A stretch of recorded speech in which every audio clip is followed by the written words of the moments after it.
Morning children, we are again back with the chapter air. So, we learned the subtopic weather and climatic conditions. We are dealing with the factors affecting weather and climate. So, already we have dealt with what is different factors affecting or different elements of weather and climate. We learned about temperature and air pressure we have dealt with in the last class. So, today you will be dealing with what is wind. Moving on to what we learned related to temperature, we had learned hot air. When air gets heated, it expands, it becomes lighter and it rises upwards. You have learned that. Then air pressure also you have learned. Wind always blow from high pressure areas to low pressure areas. There is a close relationship between temperature and pressure. When temperature is high, pressure is low, and when temperature is less, pressure will be very high. So, all this you had learned in the last classes. So, see for example, we for hot air expands, if we say keeping a balloon or on top of a test tube which is not blown out, if you place it in hot water, you can see slowly this balloon will be inflating, and once it is taken out and placed in cold water, you can see it contracting again.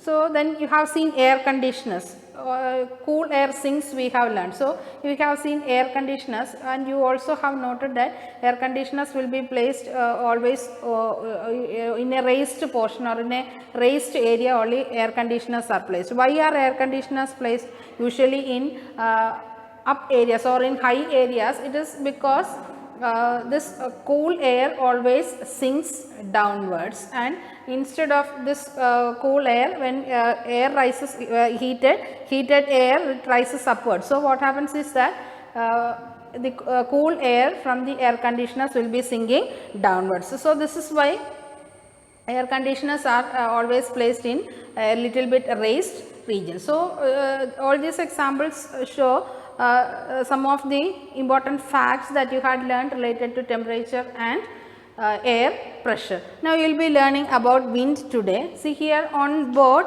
there is a picture which shows the pressure belts and the wind system of the world. So, we learned wind always blow from high pressure areas to low pressure areas. So, when you look closely to the picture, that is the picture that is being given in your textbook on page number 25. We have seen this, this picture is there, you can observe it closely, and you can find that wind is always blowing from high pressure areas towards the low pressure areas. Now, what is wind? What do you mean by wind? What is the definition for wind? So, air keeps on always air keeps on moving, and this horizontal movement of air from the high pressure areas to low pressure areas, you call it as wind. So, I already told it keeps on moving from one place to another, and I think all the places on the earth is not receiving equal amount of heat. In some areas there are areas where it receives a huge amount of insolation. There are areas which receive slanting rays of the sun, and the temperature is very less, and they receive only lesser heat. So, according to this variation in insolation, the temperature will be keeping on changing, and usually maximum amount of heat is being received at places near to the equator, where it receives direct rays of the sun.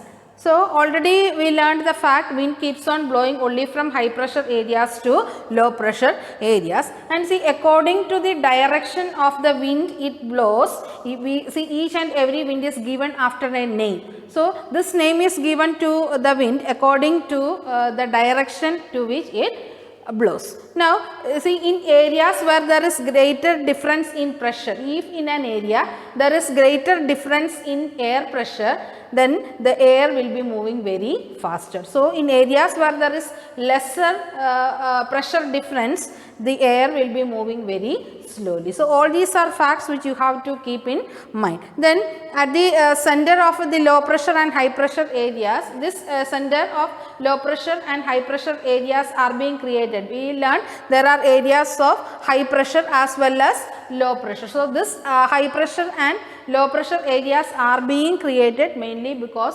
insolation is not uniform everywhere. That is, the rays of the sun that is being receiving on the earth is not same everywhere. And see, the direction of the wind in the northern hemisphere and in the southern hemisphere keeps on changing. This is mainly because of the rotation of the earth. You learned what is rotation and revolution. So, because of the rotation of the earth, the direction of wind keeps on changing, and in both the northern hemisphere as well as in the southern hemisphere, and winds are named after according to the direction to which it blows. Now, you had already learned the earth rotates from west to east direction. So, because of this rotation of the earth from the west to east, there is a tendency for the wind to get deflected at a particular point. When it reaches, the wind gets deflected to the right side when it is in the northern hemisphere, and it get deflected. Deflected means it will be immediately changing its direction. So, in the northern hemisphere at a particular point, it gets deflected towards the right side, and in the southern hemisphere it gets deflected towards the left side. This happens mainly because when you move to the higher classes, you will be learning about the deflection of wind, where it occurs, etc. So, this is just to give you an information, and this deflection of wind is mainly because of the rotation of the earth from the west to east. So, winds, according to the direction of winds, winds are being classified into three. They are permanent winds, seasonal winds and local winds. So, permanent winds include trade winds, westerlies and the easterly winds. Then seasonal winds, they are best example for seasonal wind is monsoon wind, and local wind, it is best example is land breeze and sea breezes, which you will be learning in detail about permanent wind, seasonal wind and local winds. So, wind are classified into three types. They are permanent wind, seasonal winds and local winds. So, best example for permanent winds are trade winds, westerlies and easterlies, which you also call as polar winds. Then seasonal winds, example is monsoon wind, and local winds include land breeze and sea breeze. Now, moving on to what are trade winds. Permanent winds, first one, trade winds. So, what are trade winds? So, trade winds usually blow from subtropical high pressure belts. These areas are also called as horse latitudes. Subtropical high pressure belts. You already learned wind always blow from high pressure areas towards the low pressure areas. So, wind blowing from subtropical high pressure belt to equatorial low pressure belts. So, these winds are called as trade winds. So, winds blowing from subtropical high pressure belt to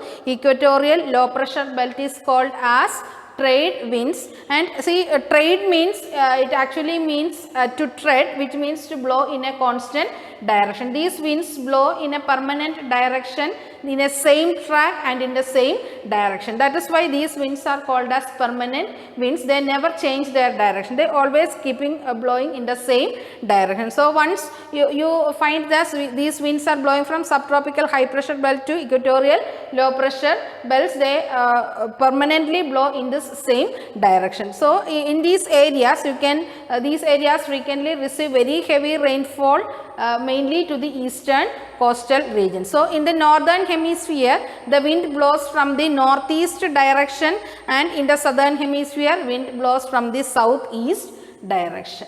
So, this is such winds are called as trade winds. Now, next is westerlies, which you also call as anti-trade winds. You learned some certain winds are named after the direction to which they blow. So, here these winds are named after as westerlies because they blow always in the western direction. Thereby, they are called as the westerlies. You also call it as anti-trade winds. Here wind blows towards the eastern direction, and here the wind is blowing towards the western direction. So, it is called anti-trade winds. So, anti-trade winds or the westerlies, they blow from tropical high pressure belt to subpolar low pressure belts. See, it is indicated with arrows here. Wind blow from subtropical high pressure belts or horse latitude to subpolar low pressure belts. So, in the northern hemisphere, this wind blows from southeast direction, and in the southern hemisphere the wind blows from the northwestern direction. Here also they are receiving very heavy rainfall, and this wind blow from west to east. When the last one is polar winds. Polar winds blow from high pressure belt towards the subpolar areas of the low pressure belt. So, in the northern hemisphere it will be blowing in the northeastern direction, and in southern hemisphere it blows in the southeastern direction. So, these areas will be experiencing extremely cold and dry weather conditions. So, this is related to the permanent winds. The other two winds, seasonal winds and local winds, you will be learning in the next class. Hope you understood this. Thank you.